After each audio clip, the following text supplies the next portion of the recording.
Hey, what's up, hello? See no pretty as soon as you get in the door. Hey guys, it's Chloe. I'm going to be filming me reading a fan fiction. I'm thinking of doing Dan and Phil because that's like awesome. Their fan fictions are pretty effed up if you would ask me, so we're just going to read them today on Odd Ones Out. Here I go like mystical. Bitch you bad, bitch you built like a testicle. So I don't know which one I should read. I'm thinking of reading the Chair Fic. So I'm just gonna look it up.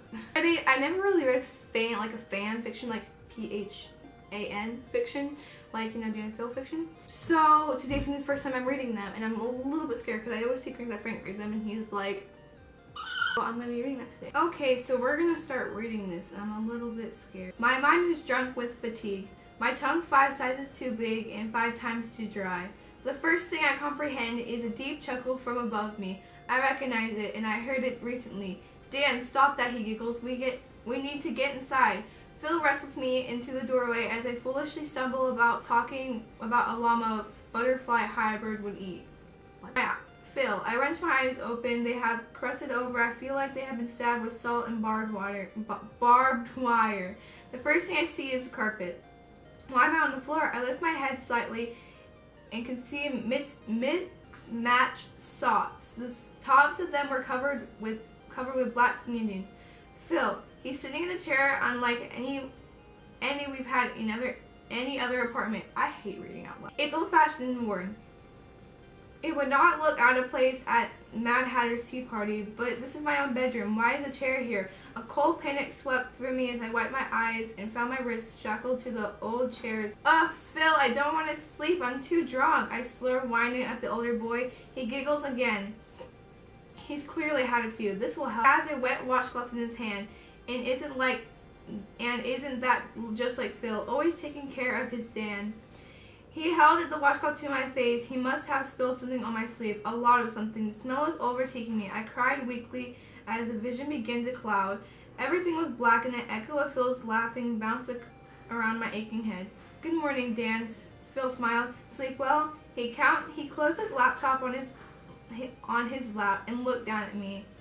There were old glint eyes, something I had never seen before, something mad. Yeah, I said distractedly. Where did the chair come from? Oh, real nice, Dan, I thought to myself. You've been knocked out, chained up by your roommate who is acting nuttier than usual. Why do you ask? You asked about interior decorating. Good one, Dan. Phil, however, took no notice of the odd situation. I went to the attic while you were at Tesco yesterday, he grinned. I don't know why you were scared to go up there. I mean, there's nothing to be scared of, and the chair was up there. He chuckled again, stroking the red upholstery lovingly. He started playing with his fingernails, fingering distraught. You seem to have forgotten the days that is I who I call you, not the other way around. He reached around to the new frozen form. He ran his fingers along my cheek. I could not rip my eyes from his. This wasn't the Phil I knew. Pain skidded across my face and mild shock, gasp of surprise, while Phil pulled his hand away, and it was painfully obvious that he had hidden a razor blade between his fingers. Blood oozed out of my left cheek into Phil's hand.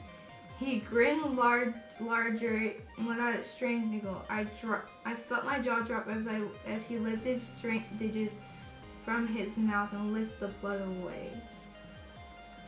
What the fuck are you doing? I screeched, scandalized. March, you remember, he kindly smiled wrong. I slammed my hands into the floor, trying to wiggle away to no avail. I didn't realize I was crying until the tears stung my entirely sore face. I looked up. You tasted so good, Dan. Don't you want some? Phil grinned. No, I snapped. Let me go, Phil. He didn't.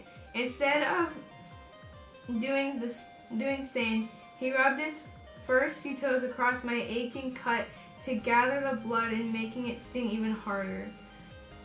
Okay. His foot was shoved into my mouth and the blood-tear mixture dissolved into it. It was a good moment when I slumped over and admitted defeat. Good boy, Dan, Phil said sweetly as the washcloth was returned to my face and I passed out once more. I was still attached to the blasted chair, only this time on my back, staring up at a video camera. I groaned and rolled my head away from the lens. Don't worry, Dan, this isn't going up on YouTube. Phil smiled down at me. He was wearing the same blue shirt and black skinny jeans, although he replaced his sock, thank God. Phil took the same razor from before and ran a line from my neck to my shirt down the top of my jeans, slicing it nearly into two. Blood flowed as I expected, although he didn't cut. The cut didn't seem too deep. Thank God for the small favors. With the remaining fabric and ripped it. He ran his tongue over my eyes and his cheek. Over his eyes? Okay. I barely noticed him playing with my blood until it wiped to the bottom of his tongue.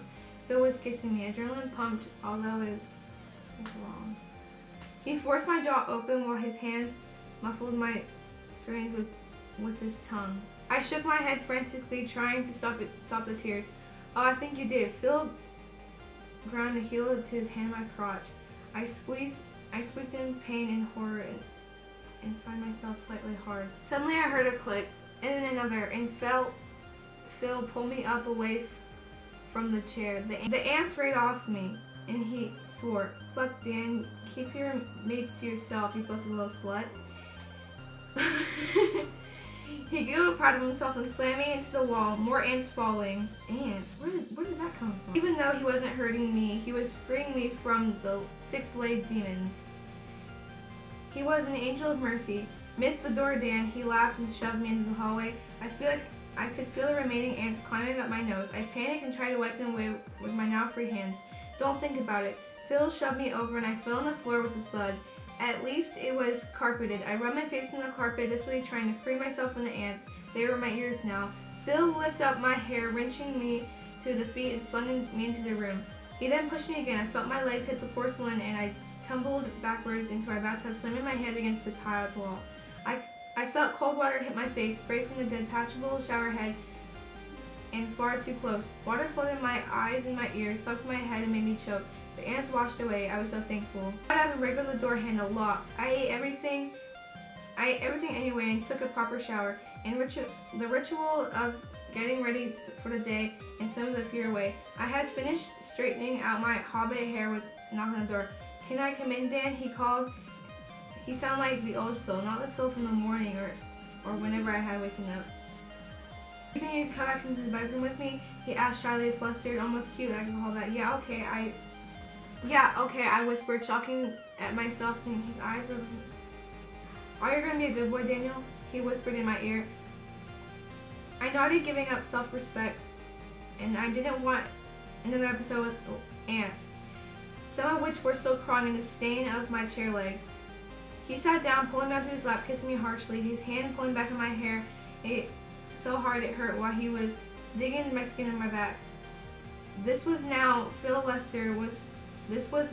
how Phil Lester was supposed to kiss. My best friend was all rainbows, lions, and immaturity. This was not Phil. This was a monster. I cried into the kissing, hating myself once again for showing weakness. You know what your tears do to me, Dan?" Phil said as he ripped our faces apart. "Now I want you to be a good little boy and suck me off." I fell into his lap onto the floor. He grabbed my hair again and pulled me toward his crotch. "Do it," he barked. I tremulously slowed myself into it. It wouldn't be that bad. I closed my eyes and I took him. Slowly at first, getting to his odd sensation and willing myself not to bite. He grabbed his head and I went limp, letting him use me. I wondered if that was my parents were worried about, finding out Phil. "Good boy, Dan, you're getting the hang of this," he grinned, his tongue poking out of his mouth. But the glint was still there. "Would you like to be mine, Danny boy?" he cooed. I felt bile rise in my throat as I nodded, praying for it to be over soon. He straddled my legs, tearing my jeans down my body without unbuttoning them. I closed my eyes and tried not to feel his hands on my legs, on my stomach, or on my hips, thankfully not my crotch. His hands were warm, a stark contrast of a ball of ice his heart had turned into. I darted my eyes open. It was looming above me. He had taken off his shirt. His eyes were dark in the shadows of his hair. He looked sternly on top. I know he ground his crotch down to mine and slunk my own body. He pulled off my boxers as easily as my jeans. as if it was nothing. There was no pharma, no pumping, enough anything to accumulate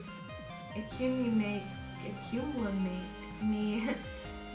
He deep-throated me immediately, whimpering as I was forced upon. I didn't dare to look down. I focused on his sling, trying to ignore how his mouth fell on me.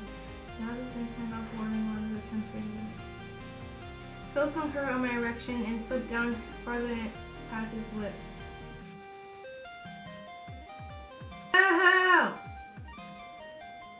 This is awful. I'm not gonna read anymore. That's just too kind of graphic and I don't want to read it. I'm just an innocent 14-year-old. What the hell? Worse than I expected it to be. I don't think I'm ever gonna read a fanfiction like that ever again. I see why people don't really read them. Anyways, I'm gonna go, guys. I love you guys so much. Hope you have a really great day. And yeah, peace out. Sarah Little Punks.